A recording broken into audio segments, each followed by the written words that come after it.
Hello, everyone. Welcome back to the second session of the day.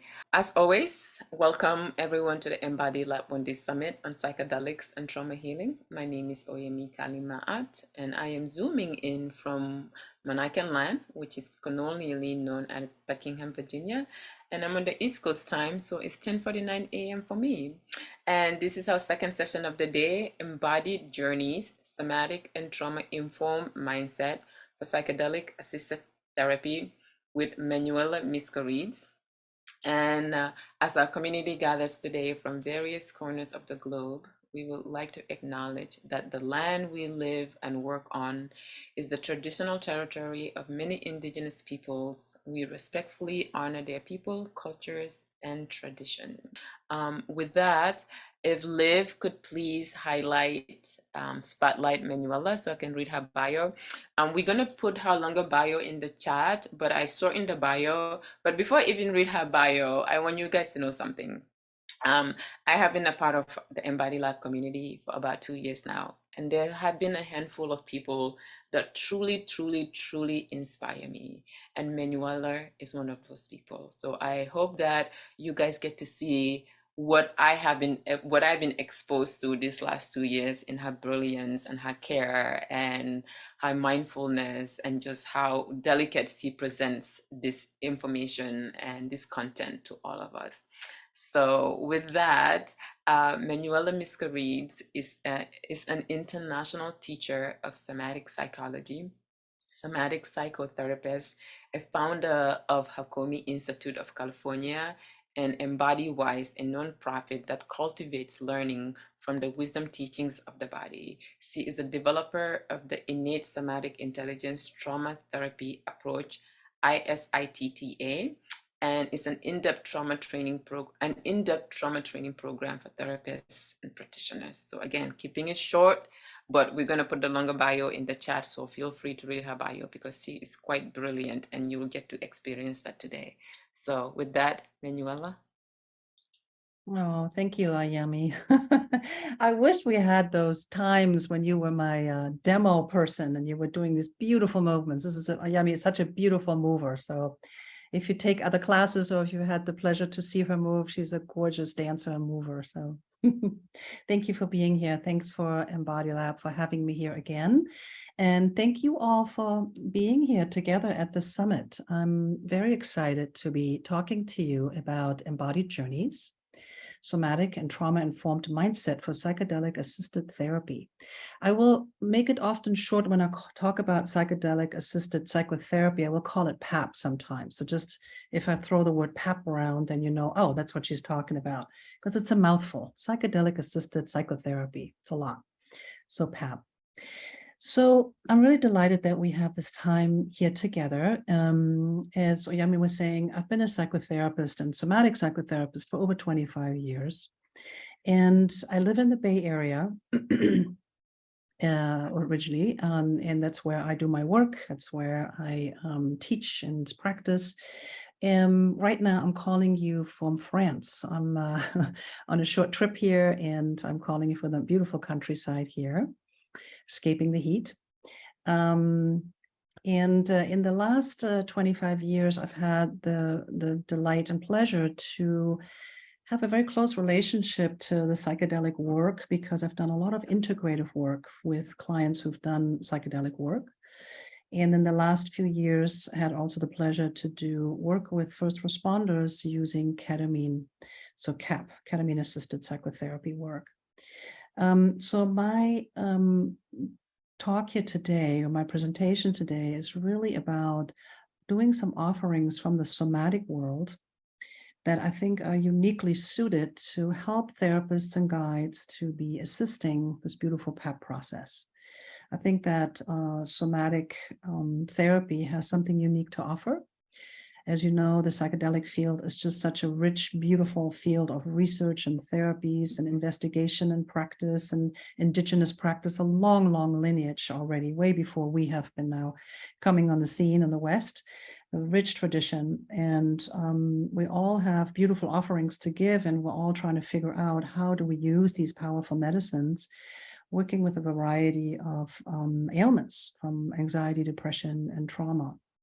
My field is a lot of trauma work. I've been a trauma therapist, worked literally a whole range with trauma clients, and it's my kind of passion to always find what really heals trauma. It's been my inquiry for literally 30 years.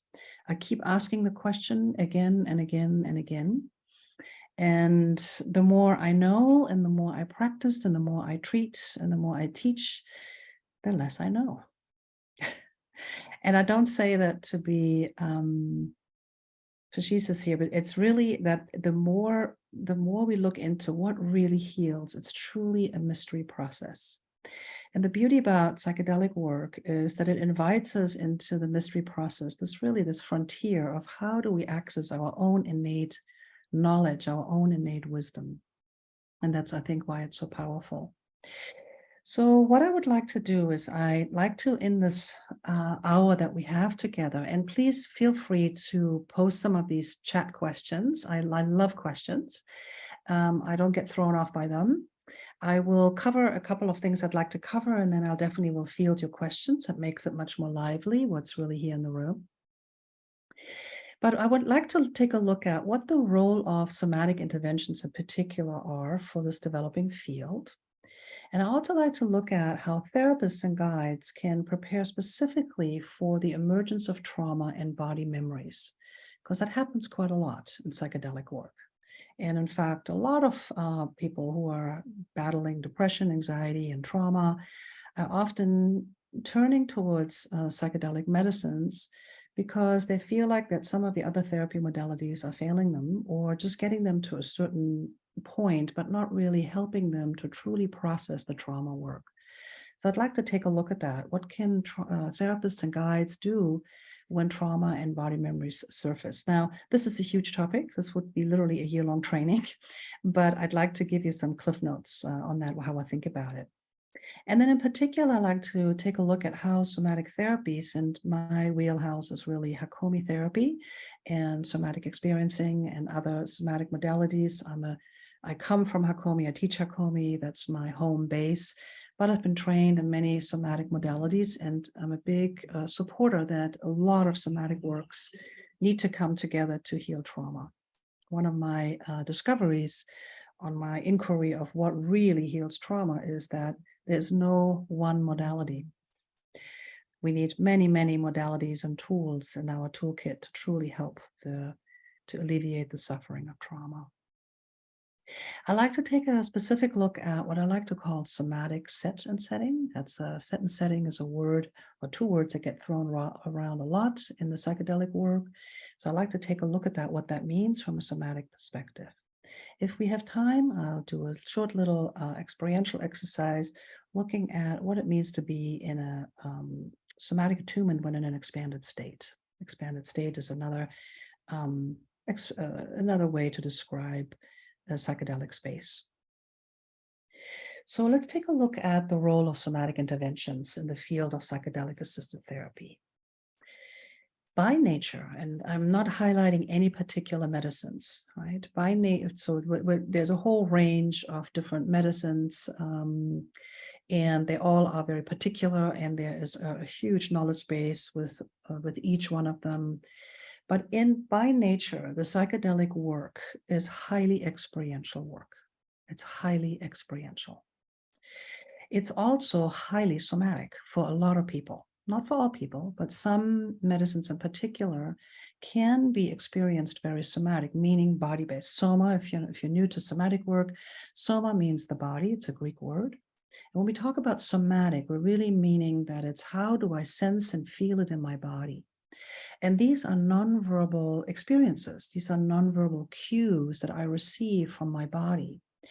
And the ability to understand my own nonverbal cues, and then for a therapist to read those nonverbal cues, really needs the training of a somatic therapist. So when we're talking about psychedelic work, we're talking about a very internal experiential state that gets accessed, an expanded state, in which we no longer have the cognitive functioning how we usually have it in therapy. We're not really able unless there are certain dose ranges that are lower, and some medicines it's more possible than others for sure. But most of the time, if you're doing a full dose session, you're going into the psychedelic range, the client is not able to express themselves or verbalize the experience in the usual ways. So often movements, sensations, felt sense, cues from the body, comfort and discomfort, are need to be read by the therapist in an accurate way. And so this is where somatic interventions can be very powerful, because the somatic therapist is trained to do exactly that. You know, you're learning how to read the body like a map. You know, when the head moves to one side or the eyes cast to another side, or that it has a particular meaning. And we can extrapolate often how the internal state of the client is progressing. If the breath is labored, for example, or if there are short bursts of breath that somebody is gasping for air, we can extrapolate that there's maybe a certain distress happening in the body, and therefore we can tailor our interventions accordingly. It's often very difficult to ask the client, how are you doing? Sometimes they can answer, sometimes they won't answer, and sometimes they don't even know how to answer because of the expanded states that they have accessed. So the ability to read these nonverbal cues becomes truly an art. And as a guiding therapist, we want to be in the position where we want to make the medicine journey as comfortable, as safe, as embodied, and as meaningful for the client as possible. At the same time, we also want to allow the client to go through their process without much intervention of what is organically unfolding. So there is a very interesting tension, and that's very true for somatic work in general, is that we want to allow our client to have their experience, basically, and we're trusting that experience. And at the same time, we want to make sure that the client has a safe and contained experience where they don't get overwhelmed or frightened by the experience, even though they might confront a very scary or even traumatizing experience. I'll talk about that in a minute further. So the ability to guide a highly experiential experience is one of, I think, where somatic work can be very, very helpful. And then also to prepare the client how to even enter into a psychedelic space with somatic breath work, with getting comfortable in sensing and feeling the body, knowing actually what discomfort feels like, what dysregulation feels like, and how to come back to regulation. So all these internalized, embodied experiences become extremely important when somebody is in an expanded state. It's kind of a little bit late to do that when the person is already in an expanded state. So I often talk about how important it is to basically train the client who wants to go do PEP work, that they need to have some repertoire, some basic repertoire in somatic work, so that they actually have a very meaningful, in-depth, and safe experience, for them safe. And that's very subjective, by the way, for them safe, so that they get the most out of that work. As you probably know, psychedelic work is often rated as one of the top 5 experiences in somebody's life, the most awe-inspiring, life-changing experience. So you want to make sure that if you're in the position to legally guide somebody in this work, that you want to make sure that they're very safe and that they have an awe-inspiring experience, even if they're meeting their trauma. And I'll talk about that specifically about trauma in a moment. So because trauma lives in the body, trauma is actually a bodily experience. As soon as we tune into our present moment experience, we can feel triggered in the somatic memory of the trauma. And these reminders of trauma are very true in the expanded state. Visual images, fragments of memory can feel like flashback, actual memories, imagery that is kind of memory based, but can be kind of vivid imagination. The synesthesia of some of the medicines, especially psilocybin, can trigger highly somatic states in the client of discomfort, fear, and terror. Now, the beauty about with, especially in the, you're probably all familiar if you haven't heard about it, but MAPS has been doing a lot of work with MDMA in clinical trials. They're now phase 3. And they have been focusing a lot on how to use the efficacy of MDMA with trauma, especially veterans, and have found that there is a reduction about 68% in the subjects of their PTSD symptoms 6 months after the completion of the treatments, and for most of these participants a year after, which is a very impressive number to get. Really, we don't get that with any psychotherapy. Even the most sophisticated psychotherapeutic and pharmacological combination, we often do not get those kind of results, and this is why this field is so incredibly promising.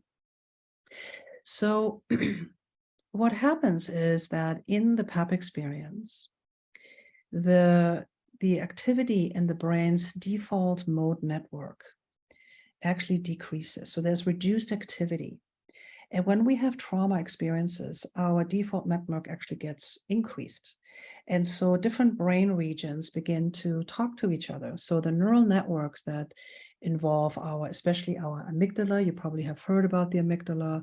It's the seat of our emotion. It's also where we, along with the hippocampus and the insula and the cingulate, is where we store traumatic memories. And even in a somatic therapy, if we're doing somatic experiencing or Hakomi or other wonderful therapeutic modalities, when we regulate our client into a resourced state, you probably have heard some of these terms, often when clients are truly in the grips of their trauma activation, this does not last very long, and they might get catapulted out of this regulated states very easily. What happens with some of these psychedelic medicines, and this is the study that MAPS is doing with MDMA, is that the areas of the brain of the neural networks, they actually decrease in their function, and they don't light up basically as intensely as they would do in a regular therapy session. Why this is so revolutionary is that that means that the triggered client is not as triggered. Plain English. They're not as triggered. And so they're able to tackle a memory or a feeling or a state, because trauma is encoded in literally a bodily state. They're able to access that state without getting overwhelmed or flooded, which is what every somatic therapist battles when they're sitting with a trauma client. You can get your client very regulated, very calmed, very soothed, and then the slightest little trigger can actually activate that, because our brain is wired towards safety all the time and looks out for potential perceived danger. So when I look out for perceived danger, I need to basically engage all my fight, flight, freeze systems, and then my client is triggered again. In the psychedelic expanded state, the medicines regulate these neural networks down, decrease some of this activity, and the client can actually engage with some of these feelings and traumatic experiences in a safe and engaged way when there is enough safety in the set and setting, which I'll talk about in a minute. So this is very important for the trauma work. And this again is where trauma work, somatics, and psychedelics intersect so beautifully, because we need to understand when is our client getting regulated up, when is their heart rate going up, when are they having the classic symptoms of trauma activation, and then how do we come in and help our client to both engage with the experience in a safe and engaged way so that they can process the trauma through.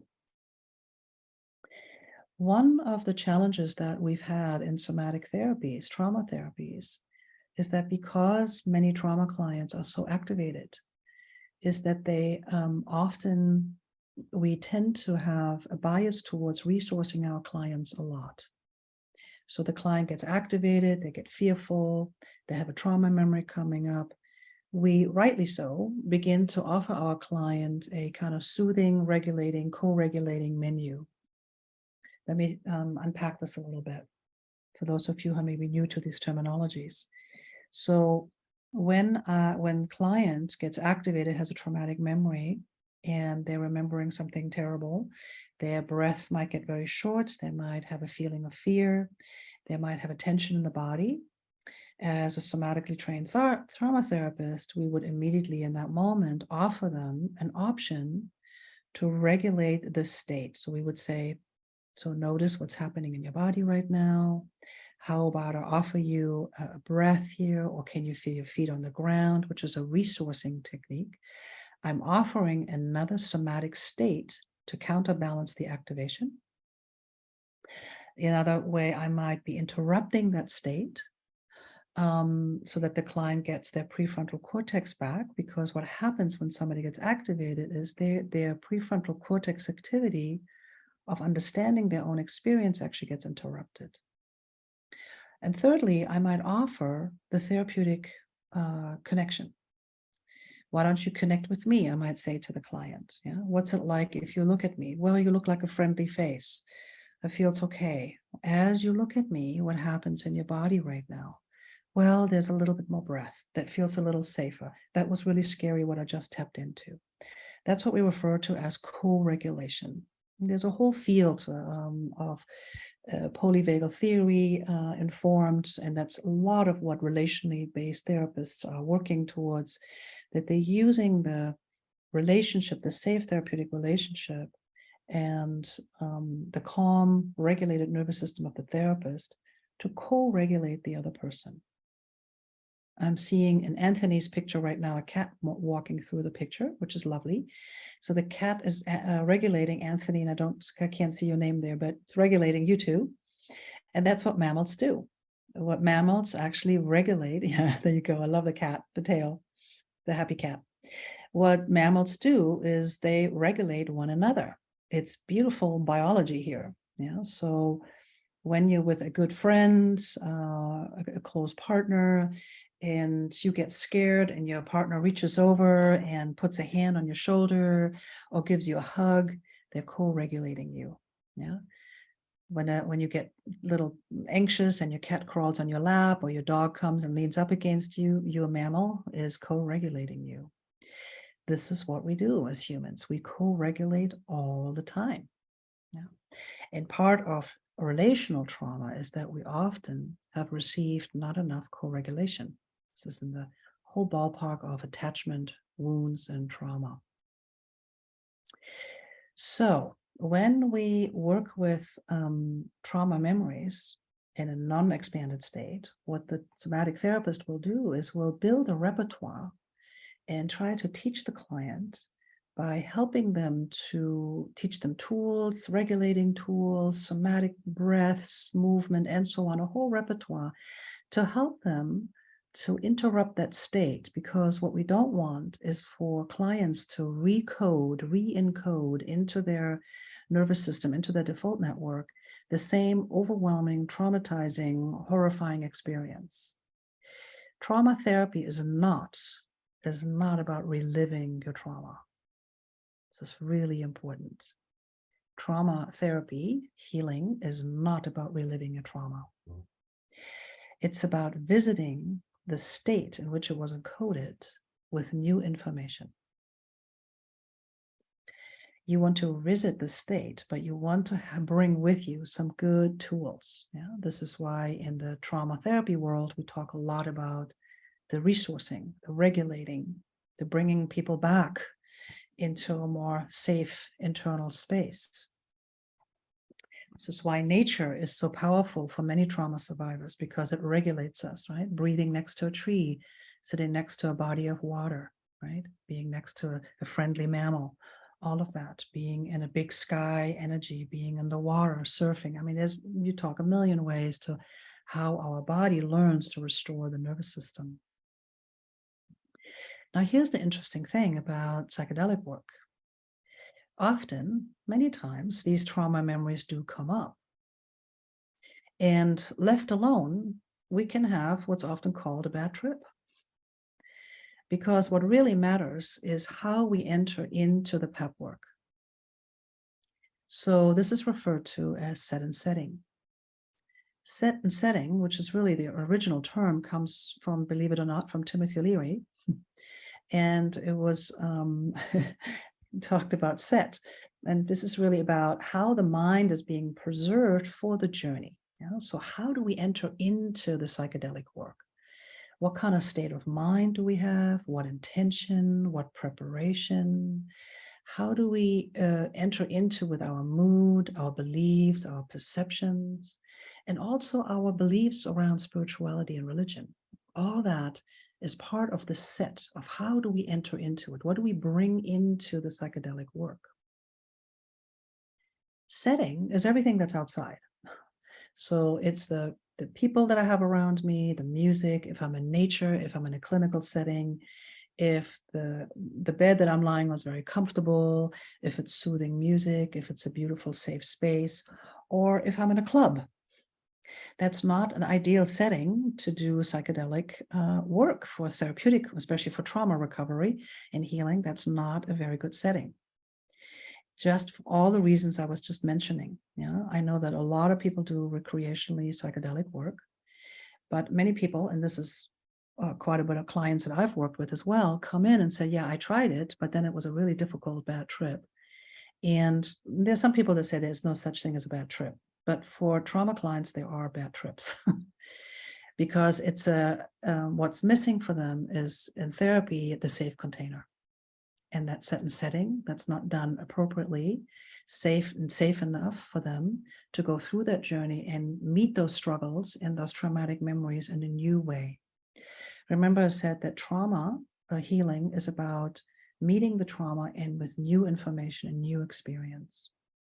So when somebody has a setting that's not safe, that's not with the right people, and is in a setting that feels unsafe to begin with, and has maybe not a very good intention to go in with it as well, then the trauma client has a high potentiality to get actually re-triggered in the trauma and has the same outcome. And that's actually can be very, very challenging in terms of the healing. I like to refer to also a set and setting as somatic set and setting. And what I mean by that is what the somatic set means how the internal client's capacity is being trained prior to going into the psychedelic work. What's their capacity? Have they learned to allow an experience? Have they learned to meet a discomfort in themselves? Have they learned how to regulate their nervous system?